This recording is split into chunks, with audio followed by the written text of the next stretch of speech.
I challenged myself, Dark, to beat expert difficulty in Terraria, but with a twist. I will have max luck. Now, this is part 2. If you want to watch part 1, then it should be in my videos. If not, all you have to know is we are now in hard mode. Oh, and if I can't beat expert mode, I have to delete my channel. First, we start with our first boss. How are we gonna kill the destroyer? Well, you see here, it's actually quite easy. First we build a little box, then put on a necklace called the Star Veil. That makes us invulnerable whenever we get hit, for a couple of seconds. And then we set up a slime statue, which basically summons a slime, makes us get hit, makes us become vulnerable for the next 3 seconds, and then you keep doing that over and over again. Now, this means that the destroyer can do no damage to us, and we basically can just do as much damage to him as possible. Now, I know what you're thinking. Hey, I thought I was gonna be seeing some cool fights, not this lame cheese stuff. Don't worry, my friend, cheese is not all that the sandwich has. Let's get into the meat, because the twins battle is up next. But first, I did some grinding and got some good gear. Now, after collecting ores, we also kill some mimics, but because of the max luck mod, I only really ever see mimics. Everything else is actually kinda rare. So after grinding for some other gear, I get the Daedalus Storm Bow. It's very good. And after that, I also had a pirate invasion because I did some off-video fishing. Now, because the pirates drop every loot in the pirate invasion, just by killing one of them, I sold all that stuff, and in total, I made about 70 plat coins, which isn't crazy, but I am able to buy basically anything, and that's really good. So I used that money and put it towards killing the twins. Speaking of the twins, let me show you how crazy and easy it was to kill them. First, we start off by connecting some teleporters. Now, you can obviously tell I'm not an engineer by how awful my wire placement is. But, you know, I'm trying my best, and I've never actually used teleporters before.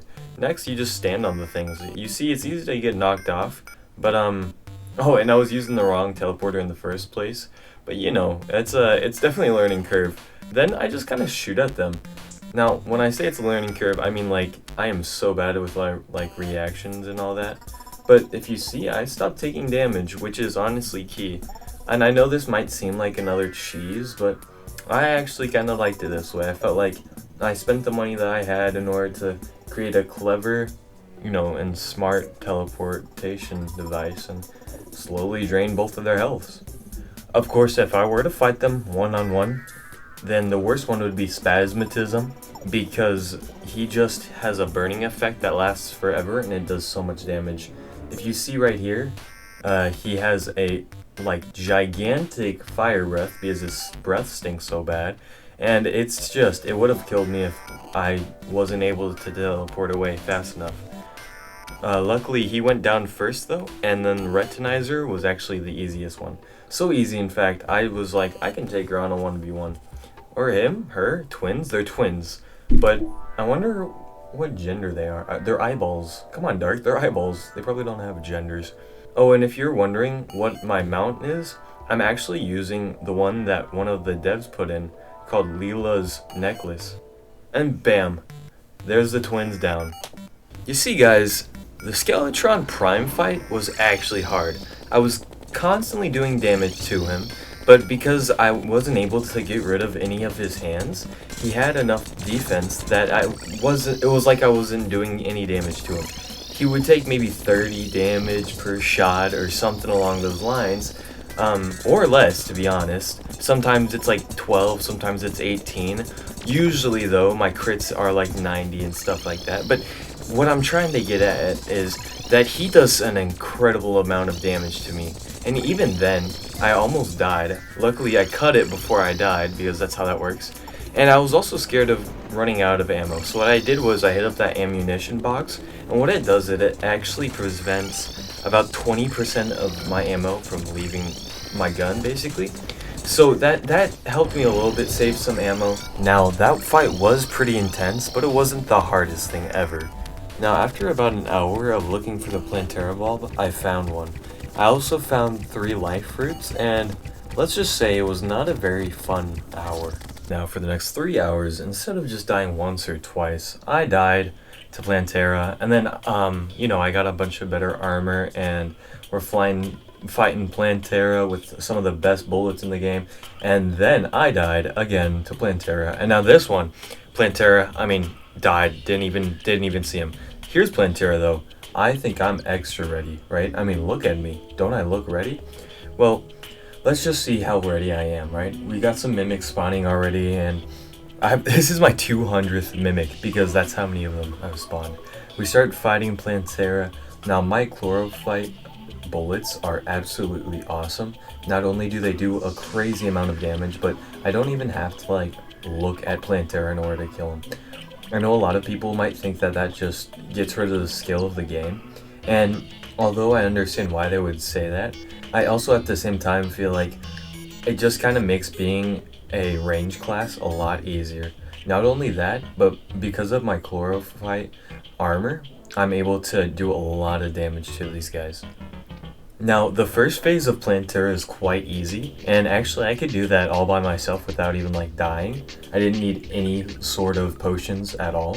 It's just the second phase that really gets me, and it might seem like it's kind of easy, but the only reason why it's kind of easy is the way that my arena is formatted is I put a little thing on the very top where I can kind of make a U-turn and go back into the main part of the arena.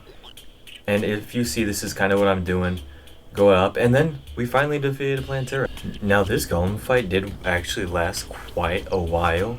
I did have somebody say that they were having problems with Golem, and I have to say, to be honest with you, if you are having problems with Golem, then what you need to do is, first you need a couple of potions, then you need to have some sort of ranged weapon and start shooting him with it. It could be literally any. See, I forget that I needed potions for this fight. I don't even need them because he's not that hard whenever you're in an open air arena like this.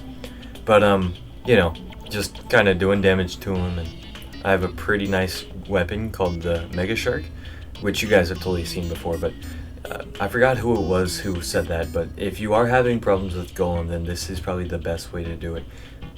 Also, this fight takes forever, so you just need some patience. And just to prove to you guys that I'm not like the best player ever, Golem's quite easy, but even for me he can be a problem. I don't have any potions on, and although he does get extremely close to dying, matter of fact at 72, like he had, like that's 3 more shots and I would have killed him, but you know, sometimes it just doesn't work out. Anyways, we move on to me trying to grind for some accessories. Now what I first do is I stumble across the Martian Madness event, and I mean, holy cow, I got absolutely owned. The reason why is because I'm trying to get that flying saucer thingy, and like these things do so much damage to me for like basically no reason. I don't understand how anybody could ever defeat these. If you can on expert mode and without using any potions too, then you're pretty good at the game. I got this one pretty close, but I mean, I guess you can't even say that. Look at me dying, that's crazy. We then get the witch's broom, or the broomstick, or whatever it's called. And the way how is because we killed the morning wood in expert mode, and it's supposed to be one of the fastest mounts, so this will actually save us an inventory slot, or an accessory slot, I mean, for the wings. We summon in the Lunatic Cultist. Okay guys, so I used all of my potions, and I tried killing the Lunatic Cultist, right? I know what you're thinking. Why are you taking so much damage? Well, that's because I actually suck at dodging, even though I'm using a weapon that is supposed to, you know, attack from afar. I just, for some reason, like to get up close and personal. I have never actually finished this game as a ranged player before, so this is a whole new experience to me. But, you know, I'm doing pretty good, I'm not gonna lie. The chlorophyte bullets, they're doing really good. They're making it so I don't have to aim anymore, but you know, it's an adventure. And then I accidentally get that dragon to summon, so that's just gonna be a whole new thing. I've never had to deal with it before because each time I would just, you know, be good and attack the actual Lunatic Cultist, but this one was definitely an adventure. Now I have an idea for you, okay? Because the Lunatic Cultist doesn't drop a bag, like a goodie bag, then is he actually a boss, or would he be classified as a mini boss? Now I do think that he is a boss, but I'm kind of just bringing it up to you guys to see what you guys think about it. However, this guy has gotten really low, and we haven't actually lost too much health. And we kill him off screen because we are such players, alright? Now obviously I'm falling to my death to grab some Lunatic Cultist stuff, and my wings will totally catch me. There is no... Okay... Oh yeah, they weren't even attached. Let's move on. We're going to be talking about the Stardust pillar first. Of course, we have the Stardust cells, and those just make my life so much easier. The only reason why I would kill this one first is because of the dragon, the little summoner thing that you get with it, and it's like the best summoner in the game. Nothing really comes close to it, depending on what you do at least. And because I'm not even having a summoner build, I'll take it. Of course, though, the Stardust cells are like deadly. I get really dead. They were just after me, dude. They were like dogs. It was scary. Now, we skipped a pillar, and we got the Vortex Beater. I just lost my recording for this pillar, and we got two of the best weapons that we need in the game, which is, of course, the Phantasm and the Vortex Beater. And then, out of nowhere, the Empress of Light, Mommy Light, comes in. I have no idea why she came in, but she did. And, well, let's just say we weren't like really good at fighting her. This was actually one of my first times for real fighting her, but we did pretty good. Next, we have the Solar Pillar. Now, I know what you're thinking. Oh no, this is gonna be so hard. And, I mean, this might be where the run ends. But actually, the Solar Pillar was not that bad. When it comes down to it, usually the Solar Pillar is like the hardest one, but for me, I would say that the Vortex one, the Vortex Pillar was the hardest, the one where I got the Vortex Beater. And I'm not sure why, because I thought that the Solar Pillar was going to be a lot harder. Of course, though, we still died, because, yeah. Oh, and shout out this dude in Any 1007. I don't really know how to say your name, but he said that if I press B, I actually am able to quick buff, which basically gives me all of my buffs. Anyways, we use the Stardust Dragon, and this thing just tears everything down. If it wasn't for my gun and this thing, and maybe even my broom, I probably would have died. Oh, and those potions help so much. I have actually fought the Moonlord once before this. I just summoned him again, and you know, it is what it is. Now, I think one of the hands is pretty low on his right, and then the other one on the left, of course, is also getting pretty low. This fight was not that hard. We dished out a lot of damage, which, I mean, I think is awesome. And also, we didn't come too close to dying. Now, of course, we did take a lot of damage, and at some points I was very scared of dying, but like I said, like, we didn't like come to the point where I had 1 health. I think I was more like 1 row of health. And then we moved on to the heart, and the heart was not even the hardest part. That kind of rhymed. He keeps trying to heal himself, but these bullets, because they track to whatever is closest, they destroy his little health packs, which I think makes this extremely easy. Usually the biggest problem with melee and a lot of other things is you have to purposefully go out of your way to kill the healing thingies. But anyways, that's Moonlord dead, so I guess I don't have to delete my channel. Isn't that awesome? I have one little thing that I want you guys to watch before you leave. That's right, Duke Fishron. Now, for range classes, Duke Fishron is actually might be the best person to kill.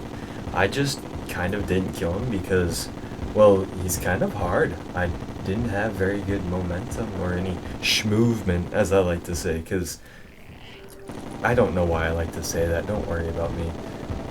Anyways, we tear this guy down to half health, and he's already on his second phase before he even leaves 4 hearts.